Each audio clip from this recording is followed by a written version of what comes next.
In October last year, China, an authoritarian state, was elected to the United Nations Human Rights Council. It wasn't the first time that China was elected to this position. So far, it has been elected 5 times, even after carrying out human rights violations at an industrial scale. China has kept its seat at the highest human rights body in the world. How did they do it? Clout. In recent years, China has been gaining power in the United Nations system. Now, a report by Indian think tank Gateway House has revealed the extent to which China has spread its tentacles within the United Nations. Take a look at this assessment. China is present at all critical international agencies, not just as a member, but in a leadership position. China holds 4 out of 15 principal agencies of the United Nations. This includes the Food and Agriculture Organization, the Industrial Development Organization, the International Telecommunications Union, and the International Civil Aviation Organization. Chinese deputies are present at 9 out of 15 agencies. This includes the World Bank, the IMF, and UNESCO. Where China cannot get a diplomat in, it influences through agreements, Memorandum of Understanding or MOU. Like for the Belt and Road Initiative, China has signed MOUs with UN agencies, United Nations agencies. What is the need for such agreements? They're like a stamp of approval for China's foreign policy agenda. And through these MOUs, China can get United Nations agencies to promote the Belt and Road Initiative. The Gateway House believes that China is also expanding its influence through proxies.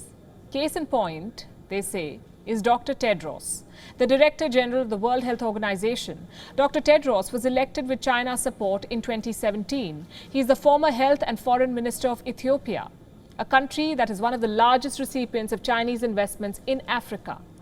So how does this influence play out? Well, we've reported this extensively over the last 1 year. At the beginning of the pandemic, the WHO refused to support travel warnings and restrictions.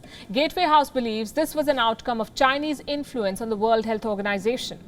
China also uses its companies to push the state's agenda and to influence the United Nations.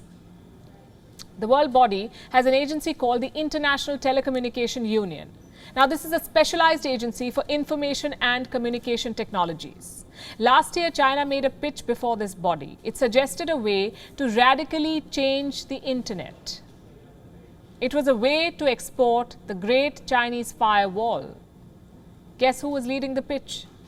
Chinese tech giant Huawei and China's state-run telecom companies, China Unicom and China Telecom. Countries like the US, the UK and Sweden saw through China's plans. They said China's proposals could split the internet.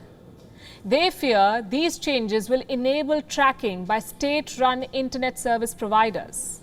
And with these new powers, they will be able to control how people use the internet. So how does China get to dominate the stage at the United Nations? Through its money power.